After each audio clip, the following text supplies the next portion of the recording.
Gold, trusted gold buyers. మీరు తాకట్టు పెట్టిన బంగారాన్ని విడిపించి ఈ రోజు ఉన్న మార్కెట్ ధరకు కొనబడను.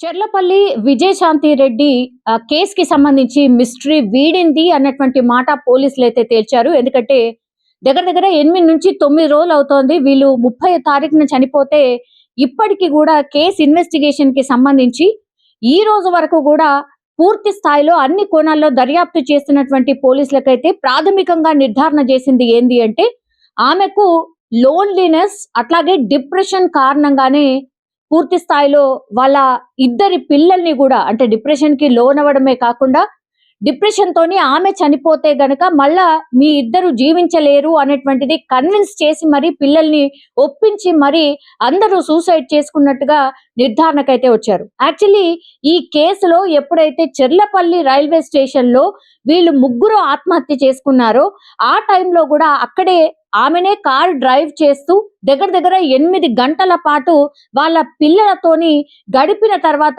లాస్ట్ లో చెర్లపల్లి రైల్వే స్టేషన్ కి వెళ్ళి ట్రైన్ కింద పడి ఆత్మహత్య చేసుకున్నారు. సో అప్పుడు కార్ ఎక్కడైతే నిలిచి ఉందో ఆ కార్ లో ఒక చిన్న స్లిప్ లాంటిది ఉండింది. దానిపైన కూడా ఆమె రాసింది అంటే నా చావుకి ఎవరు కారణం కాదు, నాకు లోన్లీనెస్ వల్లనే నాకెవరూ లేరు అన్న ఫీలింగ్ తోనే నేను చనిపోతున్నట్టుగా అందులో రాసిన ఉన్నటువంటి పరిస్థితి. అంటే ఒక రకంగా చెప్పాలంటే నోట్ రాసి మరి చనిపోయారు. కానీ దీంట్లో ఏదైనా బలమైన కారణం ఉంటుంది అనే కోణంలో విచారణ చేశారు. ఎందుకంటే ఓన్లీ విజయశాంతి రెడ్డి చనిపోయి ఉంటే వేరేలాగుండేది. కానీ inter first year second year చదువుతున్నటువంటి ఇద్దరి పిల్లలతో కలిసి Vijayashanti Reddy that railway station లో పూర్తిగా ట్రైన్ ఎదురుగా నిల్చొని అంత భయంకరమైనటువంటి చావు ఎందుకు కోరుకున్నది అనే కోణంలోనే ఏదైనా బలమైన కారణం ఉండుంటుంది అనే కోణంలోనే అన్ని ఆధారాలతో సహా ఏ క్లూ కూడా వదలకుండా విచారణ చేసినటువంటి పోలీసులు ఆమె లోన్లీనెస్ వల్లనే పూర్తి స్థాయిలో విజయశాంతి రెడ్డి వాళ్ళ ఇద్దరు పిల్లలతో కలిసి ఆత్మహత్య చేసుకున్నట్టుగా ప్రాథమికంగా అయితే నిర్ధారణకు వచ్చారు. కానీ ఆమె డిప్రెషన్ కి కారణం ఏంటి, డిప్రెషన్ లో ఉండడానికి రీజన్ ఏంటి, దీనికి ఎవరు కారణమై ఉంటారు, ఎందుకు ఇంత లోన్లీనెస్ ఫీల్ అయింది, ఎందుకంటే ఆమెతో పాటు వాళ్ళ అమ్మ ఉంటుంది, అట్లాగే చాలా దగ్గరలో వాళ్ళ తమ్ముడు చిరంజీవి కూడా ఉంటాడు, అట్లాగే వాళ్ళ హస్బెండ్ మంచి లైఫ్ లీడ్ చేయాలి అన్న కారణంతోని దుబాయ్ లో ఉంటాడు. బట్ పిల్లలు అట్లాగే హస్బెండ్ అంటే వాళ్ళు ఇద్దరిని కూడా హాస్టల్లో చదివిస్తోంది. వాళ్ళు అట్లాగే వాళ్ళ హస్బెండ్ ముగ్గురు ఒకటేసారి వీళ్ళిద్దరు హాస్టల్ వెళ్ళిపోవడం, ఈయన దుబాయ్కి వెళ్ళిపోవడం. సో ఒకేసారి ముగ్గురు వేరే ప్రాంతాల్లో ఉండడం తట్టుకోలేకపోయిందా, అదే కారణం కావచ్చా అన్న కోణంలో కూడా పూర్తి స్థాయిలో విచారణ చేస్తున్నారు. ఏ కోణంలో సర్చ్ చేసినా సరే నిన్నటి వరకు కూడా పోలీసులకు ఒక్క క్లూ దొరకలే. ఎందుకంటే ఆమె కేవలం హౌస్ వైఫ్ మాత్రమే కాదు, ఆమె సాఫ్ట్వేర్ ఎంప్లాయ్, చాలా మంచి ఎంప్లాయ్, ప్రొఫెషనల్ గా చాలా బాగుంటుంది, ఒక టీమ్ ని లీడ్ చేస్తుంది అని అంటే ఆఫీస్ లో ఈమెకి ఏమైనా ప్రాబ్లం ఉందా, ఆఫీస్ లో ఎవరైనా ఏమైనా హెరాస్ చేశారా, ఈ కోణంలో కూడా విచారణ చేసిండ్రు.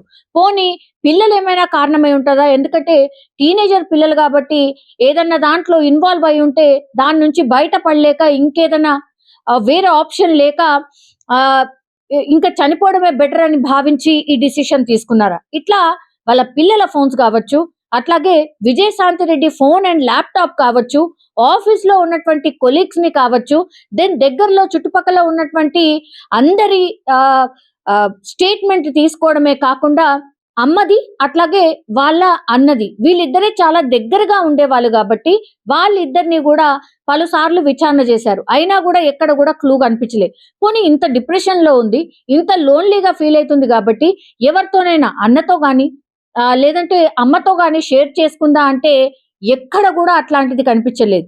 అంటే లోన్లీనెస్ ఆమెను లోపల కిల్ చేసేసింది. ఇంకా నాకు వేరే ఆప్షన్ లేదు, నాకు అందరు దూరంగా ఉంటున్నారు కాబట్టి నేను ఇంకా ఉండలేను, బతకలేను అనుకొని ఆమెనే డిసైడ్ చేసుకొని వాళ్ళ పిల్లల్ని కూడా ఎంత భయంకరంగా ప్రిపేర్ చేసిందో మరి ఏం చెప్పిందో తెలియదు. కానీ నేను చనిపోవాలనుకుంటున్నాను, నేను చనిపోయిన తర్వాత మీ ఇద్దరు ఎలా ఉంటారు అని భయం వేస్తుంది అని చెప్పిందా, లేకపోతే మీరు బతకలేరు అని చెప్పిందా, ఏం చెప్పిందో తెలియదు.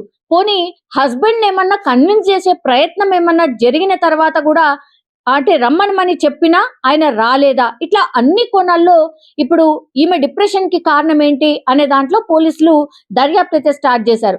కానీ 8-9 రోజులు సీసీ కెమెరాలు అనుకోండి, ఆమె బ్యాంక్ స్టేట్మెంట్ అనుకోండి, వాళ్ళ కొలీగ్స్ అనుకోండి, వాళ్ళ రక్త సంబంధికులు అనుకోండి, వాళ్ళ హస్బెండ్ అనుకోండి, ఎన్ని కోణాల్లో విచారణ చేసినా అసలు ఈమె ఆత్మహత్యకు కారణం ఏంటి అనేది మాత్రం ఎక్కడా తెలియనటువంటి పరిస్థితి.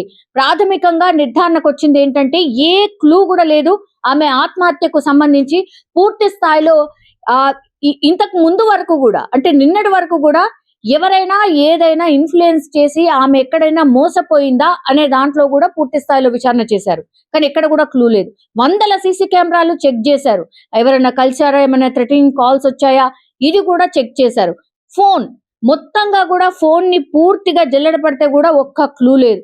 కాబట్టి ఇవన్నిటిని కూడా ఒకదాన్ని రిజాల్వ్ చేసుకుంటూ వచ్చి లాస్ట్ కి వస్తే పోలీసులు నిర్ధారణ చేసింది ఏంటి అంటే పూర్తిగా ఆమె లోన్లీనెస్ అట్లాగే డిప్రెషన్ లో ఉంది.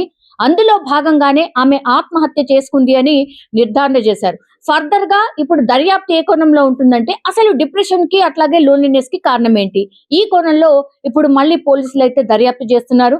కానీ అత్యంత భయంకరం అండ్ బాధాకరం, పాపం తన లోన్లీనెస్ వాళ్ళ పిల్లల్ని కూడా చంపే వరకు ఇన్ఫ్లుయెన్స్ చేయగలిగింది, వాళ్ళని ఒప్పించగలిగింది. మొత్తం ఫ్యామిలీ అయితే ఇప్పుడు తుడిచిపెట్టుకుపోయింది. వాళ్ళ హస్బెండ్ అయితే కన్నీరు మున్నీరుగా విలిపిస్తున్నారు, వాళ్ళ అమ్మ కన్నీరు మున్నీరుగా విలిపిస్తోంది, వాళ్ళ అన్న కన్నీరు మున్నీరుగా విలిపిస్తున్నారు. ఎందుకంటే ఎక్కడ కూడా ఏ క్లూ లేకుండా అర్ధాంతరంగా ఇట్లా తనువు చాలించిండ్రు అన్న బాధ మాత్రం ఈ ఫ్యామిలీకి అయితే మిగిలిపోయింది. నిజంగా ప్రస్తుతం ఉన్నటువంటి సమాజం దేనికి ప్రయారిటీ ఇస్తుంది?